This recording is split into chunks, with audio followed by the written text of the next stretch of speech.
I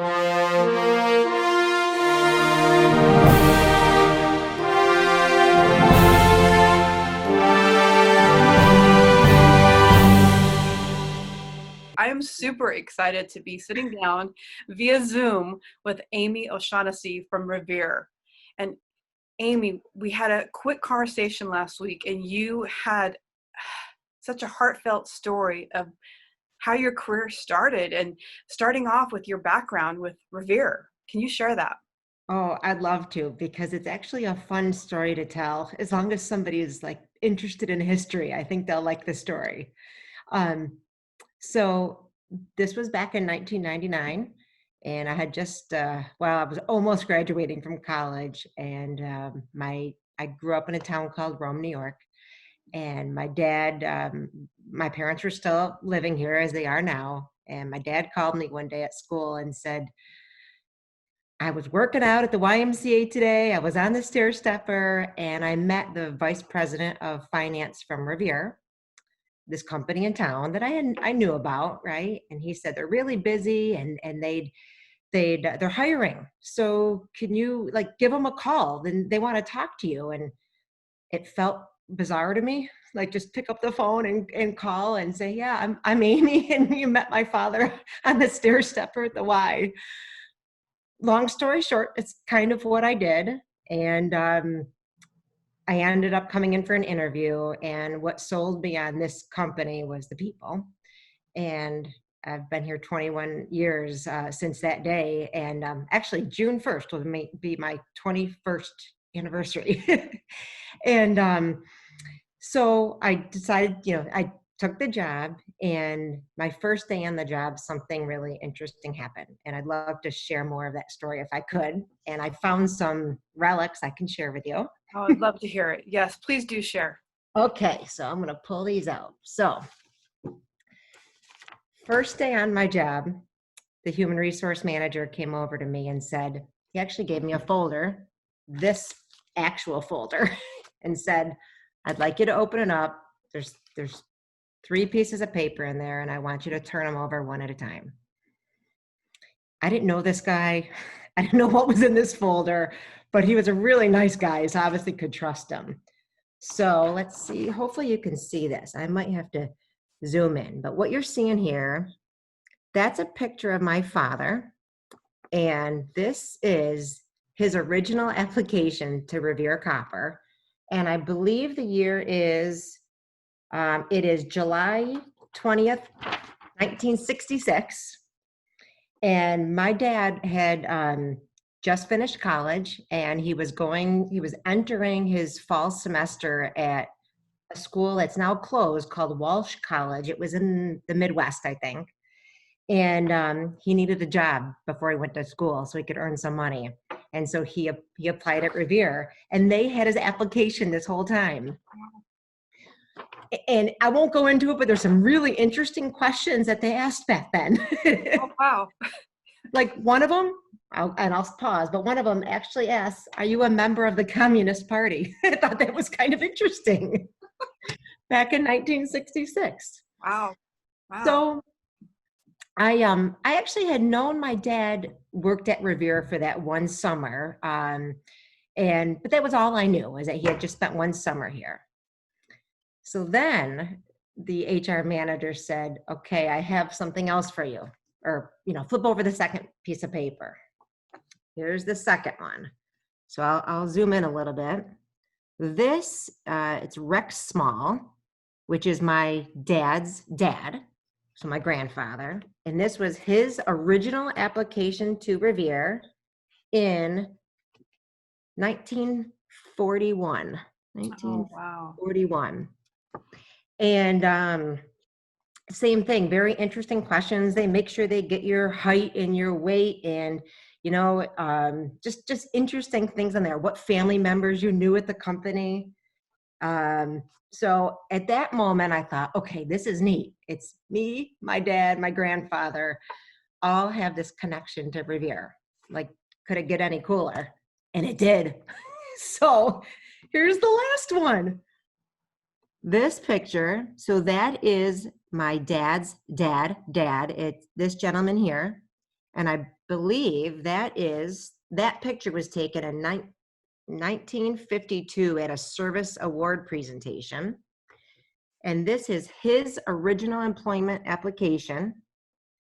And I believe the year on this is around 1922.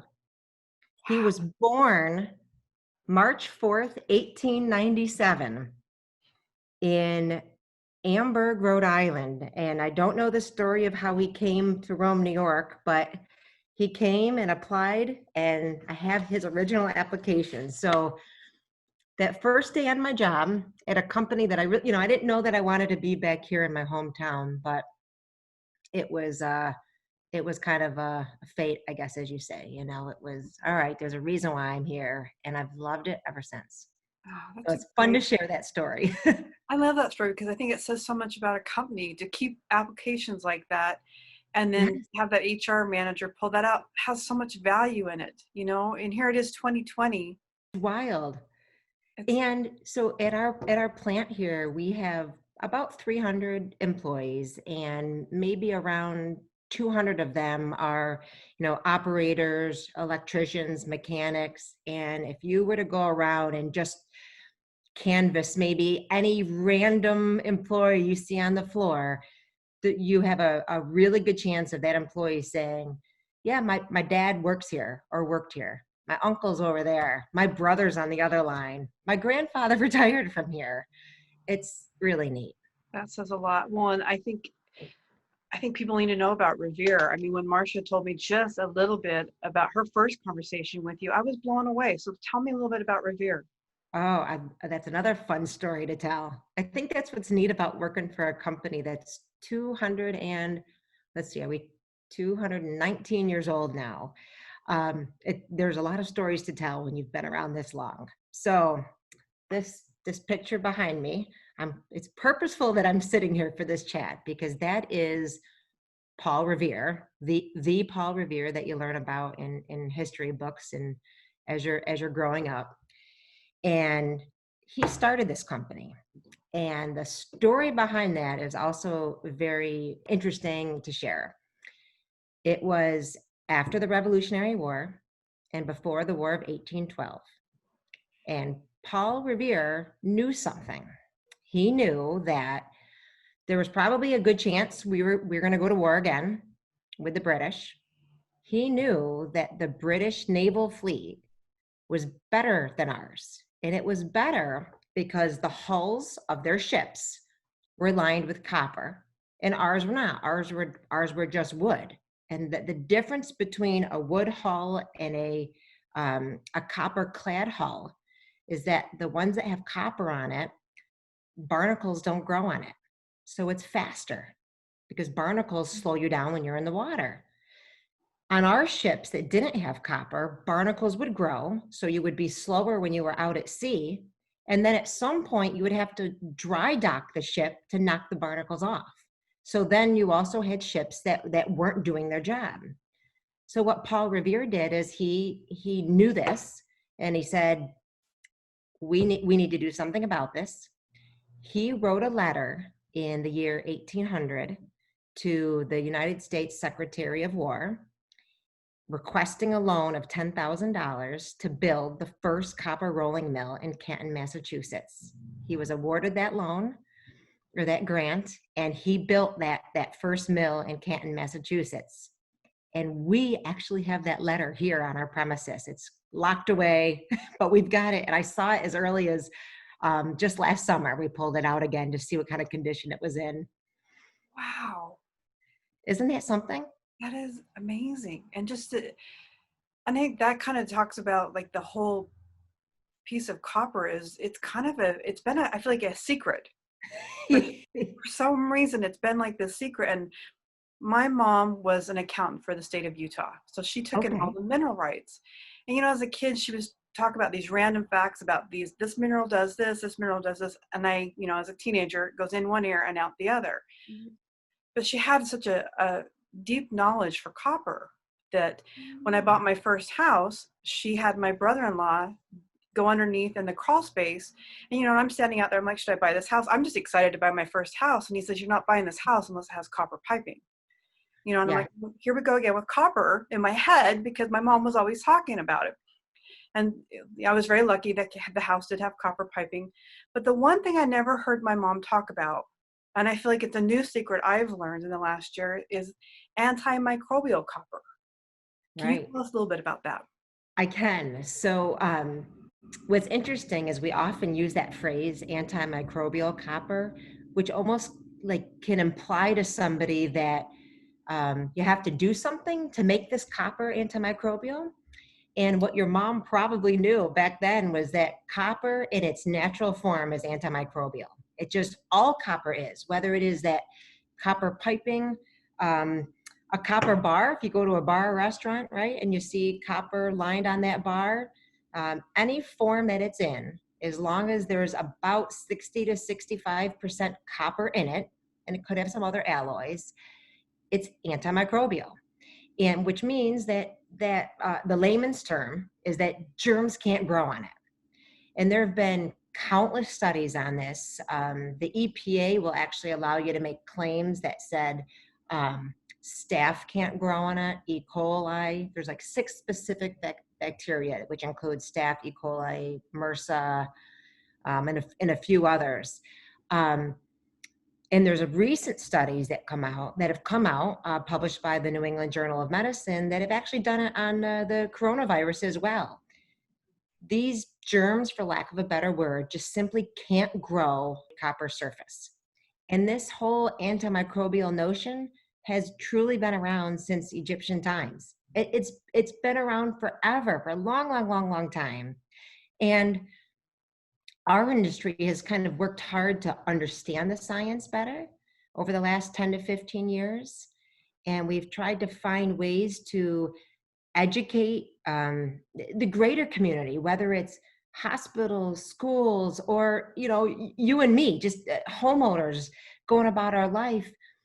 Very difficult to educate until this pandemic came around, because now there's an interest in it. That's true. And I think it comes back to how can copper be used to help prevent the spread of these germs? And you touched on a few of those things. Yeah, it's almost the options are endless. That's the way I think about it. If you were to just think about the course of a day or a week, that all the different things that you do, the places you go, you're touching things, right? You're touching armchairs, you're touching doorknobs, indoor poles, you're touching the things you eat on, a sink. If you were to have to go mass transit to work, right, you're going to hang on to a pole at a subway, or you're going to sit down and grab onto a railing. When you're in a train station, right, and you're walking up and down stairs, again, you've got a railing. How about when you take a flight and you bring down your tray table? That tray table, right, it's made out of plastic. That could be copper. All these touch surfaces in a school. I think of all the kids that come in and out of schools and everything they touch during the course of the day, what teachers have to touch. If those high point touch surfaces were made out of copper, it doesn't eradicate viruses or bacteria or other types of germs, right? But it helps. It helps to prevent the growth of these bad things in our lives. So we think that you can just, you can let your imagination run wild about all the different places that you could put copper. Well, I think that kind of goes back to like why you want people to know about the benefits and antimicrobial properties, and you want the world to know about the power of copper. Yeah, I do. And I was thinking about, you know, why am I passionate about it? And it's probably because I am educated and I got lucky to work at a place that makes copper for the last 20 plus years. But maybe more importantly, what really feels true to me is that copper being used as something that can help keep us safer, it's not a gimmick. It's not a toy. It's not something you use once and throw out. It's not a chemical that's like seeping into your skin. It's real. It was as antimicrobial 2,000 years ago as it will be when you and I are long gone from this planet. I think if people took time to do just read, Google antimicrobial copper, and there's so much out there. Read the science on your own, and I think if you do, it's easy to become a believer in it. And it doesn't take much for us to slowly start switching our society to using this metal in places where we might have previously used other materials that don't have those same properties. Oh, it's so true. And I think it's, as we hear the headlines and these germs and viruses and everything are just getting stronger, we have to arm ourselves in a world where something I'm going to touch, why not have it be something that if I do touch it with a germ, kills it before the next person touches it, or at Right. least destroys the mechanisms of that germ and makes it weaker. I mean, that's the That's kind of right. world I want to live in right now. And I'm a true believer in the natural things around us to help us stay healthy, and it's not drugs. It's the natural things. And I love that it comes back to copper's been here all along. That's right. And I think what's also good to share with people is that all copper is recyclable, and it's pretty much recyclable over and over and over again. So copper is actually on our Statue of Liberty. It's on the USS Constitution. It's on so many beautiful buildings across our globe. When it comes time, 100 years after it's been used, to remove it and replace it, that copper can come off, and it can be thrown into a furnace like we have here at Revere, melted down, and turn into the next product. It just continues to be recyclable. And that's just a fact. That's just what you can do with copper. So it's pretty neat. I love that, because that even speaks to the planet, and It does. taking things out of the wasteland and really taking care of our planet. So I hope someday I get to come there and see this. As you're describing things, I want to see. Like, I want to sneak peek at the letter. I want to see I want to see the furnace, you know. It's one of our favorite things to do is to bring people through our plant and show you what it's like, because it's not until you see what it takes to make a product that ends up being something like this patch here. There's so much goes into it to get to that little piece, and it's fun to show, and it's fun to show our history. I don't know, you have a lot of pride in working for a 200-plus-year-old company, and that pride makes you want to do everything you can, so we're here for another 100 years. It uh, just stays with you. it does. What a great history you personally have with the company. What a great history the company has. I know I'm going to end up coming there and taking a tour, and Love that. I think I could do it for my mom. I know my mom would have loved to have her hands. She would have been asking you all these scientific questions, and she knew everything about minerals, and she believed that everything that we needed to heal us and to help us was already here. So I thank you for what you do. I thank you for taking that nudge from your dad. Me too, actually. Wow, what an Yeah.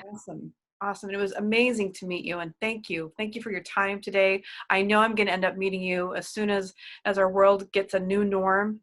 Uh, I would love that. And yeah, thank you for having some interest and taking the time to talk to me. It's enlightening. It's fun to be able to do this. I really appreciate it. oh, well, I appreciate it. And when you told me your story about the applications, I had a phone call with Marcia right after. I was like, okay, it's so easy to drink Amy's Kool-Aid. Like, you want to drink her Kool-Aid, and I said, and I got all teary-eyed and was crying about the applications. And she's like, what about the applications? I'm like, oh, you have to have her tell you about the applications, because again, it speaks to that company's core value. It's not just someone walking through the door. It's actually, you are a part of this company and you matter. And I think more and more we want to feel that. We want to know we're a part of something bigger. And obviously, when you were younger and having those applications handed to you, the company's values were already there. Yeah. Yep. And it's man, it's hard to pass that up, right? Right. Ah, yeah, it is. Feels good. Well, I can't wait to meet you. Thank you again. You're Big welcome. hugs. Sending you big internet hugs. I look Well, forward to seeing you soon. yeah, enjoy the rest of your day. Have a great weekend. Thank And you. Thank you. Thank yeah, you. look forward to talking to you again. Yes. Thank you.